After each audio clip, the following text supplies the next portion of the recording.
So I should have up on right now the page for Club AR, Guardian of the Game. So when we get to a game and we're missing, let's just say we're missing an AR, two referees show up. One's going to be the center referee, one's going to be an AR, and then this is the person that's coming. We are asking, and as far as we can to requiring, that every team registered with Indiana Soccer Association has a minimum of 2 people, 12 years old and older, who take this Club AR Guardian of the Game program. It's a 13-minute webinar, 10 questions. You can get it done probably in about 10 or 15 minutes. It's very easy to do. You are basically signaling when the ball is out of play. You're maybe giving a little bit of help, whether it's a corner kick, a throw-in, or a direction for a throw-in, or a goal kick. You are not calling fouls.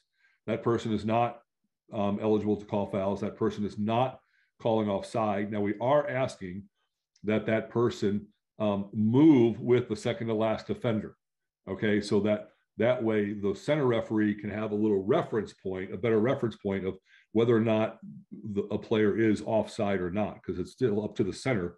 As always, even with the certified referee, the center really makes the call. The assistant referee does just that, assists, signals when they believe that person is in an offside position, and we go from there. In Indiana, we pretty much want our assistant referees to signal when the person is offside, meaning they've played the ball, they've infringed on the play. We don't want it to wait too long to see what materializes, because more for a safety of players than any other issue along those lines. So what you may see at the Premier division, the English Premier League and other major leagues around the world, we're going to err a little bit on the side of safety for our players, and we go from there. George, yes, I'm gonna depart here to get the awards thing going. I would encourage all of you on this webinar. George just mentioned that it would be nice if 2 people from each team took it. By all means, this is user-friendly and free. I would encourage you to have all your parents on all your teams take a look at it. Thankfully, it's been dropping in a time. It started out, I think, at 19 minutes. Then George said it was 16, 15. It was 14 in the DOC meeting. Now it's down to 13. I say that as a little laughter, but it is very, very quick. And if anything, it will educate your parents on some of the simple little things that ARs call. Again, this is a course that is free. Once you have it, you don't have to be recertified for the Guardian of the Game program at all. It can travel with you.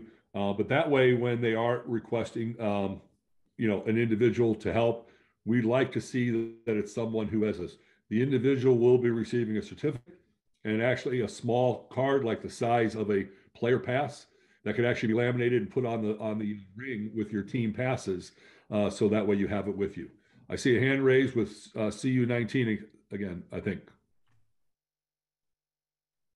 Sorry, George, I haven't unraised my hand from the first time. Okay. All right. Just trying to pay attention there. No problem. No worries. Thanks. That is pretty much, the program. We need to, like I said, as we get more information from the Ball State people and the programs that we're going to partner with Sky on, we will be communicating with all of our clubs on things that we can do to make it better. I mean, just the simple thing of one of the things she said in a meeting that I was at, she said, I'm having coaches go over to the parents 5 minutes before the game starts and just tell them 2 or 3 things that we worked on this week. Great if you could identify and cheer it on when it happens. So that way they're concentrating on a positive thing as opposed to what might not be going right for whatever reason there is. They don't talk about don't misbehave. They're talking about the positive things to do while you're there. And so I like that approach. I think it's a very positive one, and it's easy. And we go from there.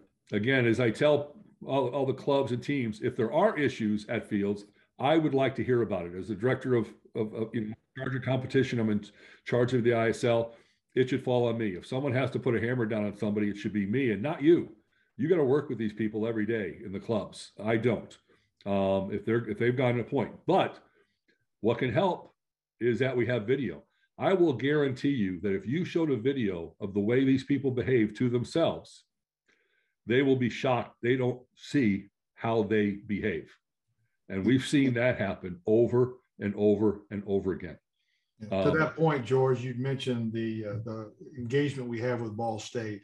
They're specialists in social behavior, and we've engaged them. They'll be engaging with all of our clubs at some point in the next year or so, and that is to do just that, to look at the behavior of sideline behavior, coaching behavior, to put together a report to see how frequently poor behavior occurs, how that impacts the environment in which all of us participate, the impact it has on player turnover. And then we'll come up with some mitigation strategies, because the pilot program that was run by Ball State shows that there's only about 20% of offenders, but that impacts 100% of us. And so how do we deal with that 20%? How do we shepherd them into better behavior? And so that'll be the effort over the next few years, but that's just one aspect of why we lose referees. That's not the only aspect. We abuse referees because we overuse some. Keep in mind, we're only letting a player play one game a day as best practices, and yet we have a referee who runs 20 to 25% during a game more than the player, and we're asking him to do 3 to 5 games a day. Well, if it's overuse for a player to play more than one game, what in the world are we doing to referees? And so we know that referee is not going to perform as well in that 5th game as he did the first game. And so he's going to be mentally tired. He's going to be physically tired. He's going to make more mistakes than he would have in that first game. And so you can see how this spirals out of control at that point. So there's lots of prongs to fixing this problem. And just to give you our referee pool is about 1/3 of what it was several years ago. So it's an issue that we have to address. And I'll answer one last question here. Christina asked, is this mandatory? Right now, we're strongly recommending it. I hate to use the word mandatory with our clubs. Clubs are members because they want to be. So we're here to strongly recommend it.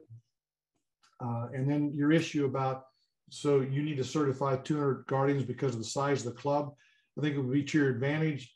I don't know that you need to bring in college players in the future to serve as ARs if you have these guardians. So that's something we can talk about offline, Christine, but great question.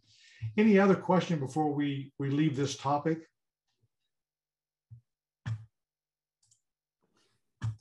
Well, seeing none, this next topic is quite short. Thank you, George, and thank you, Steve. The association is blessed to have 2 just excellent educators who've taken this upon themselves, and in conjunction with the state referee committee, to come up with a solution to what the referee needs are. I think the small-sided course was needed whether we had this shortage in the referee pool or not. Too many times somebody is asked to manage 22 players. Imagine that. You're out in the middle, you're selected to be a center referee, you got to manage 22 players on day one. And coupled with this thing called competition that makes people behave maybe outside the parameter of what they would normally behave. And so the small-sided game lets you get your feet wet with maybe as few as 8 players or 6 players, and then maybe 8 players. And then you work your way up to where you're now more comfortable dealing with the 22 players that would be on the field. But this next topic is about having meetings like this, only much shorter, 20 to 30 minutes, throughout the year. Many times when we have these, I have people come to me and say, well, gosh, if I'd have known that 10 months ago, or if I'd known that a year ago. And so rather than only get together formally once a year, we're looking at having meetings on a monthly basis that may go to every other month based on what the demand is. But they would be topics like, how to develop an adult program, because we serve our membership who are 18 and younger. Well, what happens to them when they're beyond 18? We continue to want to serve them, but their needs are different. They may want to participate in more social events, co-ed type play. So we could talk about that. We could talk about how clubs could come together cooperatively to better serve their communities. we could see how we could cooperatively buy things together. All of us are buying field paint for the most part. We need goals, we need nets, we need corner flags, we need cones, we need field equipment, lawnmowers, things like that. Well, is there a way to cooperatively purchase those to where we can save money there? And then there are other ancillary youth development components that gives us more value to our community. There's one that we're working on that's called Cognisat that has multiple aspects of human development compiled together to where, in fact, I wish I had it when I had my sons were younger, because it assesses your kids' personality types and what buttons to push or what not to push when you're raising that child. Well, it'd be handy for a coach to know that as well. You know, what incentivizes that player? And that's going to be different than another player. What de-incentivizes that player, which is going to be different from player to player. We seem to take a one-way approach to a team of 18 when we need to be more prescriptive than that. And so there's a way to do that. So we're developing those things so we can share with you what those opportunities look like. Corporate development opportunities. We've talked about some today as far as our need for more sophisticated or more in compliance policies. Those are the types of things that I think we should be talking about more often and periodically through the year. I'll be sending out a survey. I would urge you to complete that survey. When are these meetings best for you? Are they best in the evenings? Are they best during the day? Is there a particular day of the week that's better for you? Is it better on the weekends? Your Indiana soccer staff is a service organization. We're here to serve you. We don't exist if we're not serving you. So how do we serve you better? And this is one way that we think we can serve you better, but we'll be looking for your feedback. And so before I conclude this session and allow you to get to the award ceremony and then to the annual meeting that starts at 1:30, I would just open up for questions, comments about anything during the day or anything in this last 10 minutes that I've offered about getting together more often to talk about, some of these other issues and opportunities.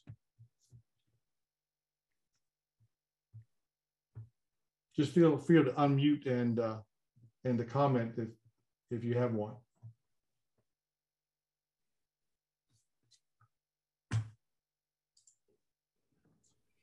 Don't everybody talk at once now.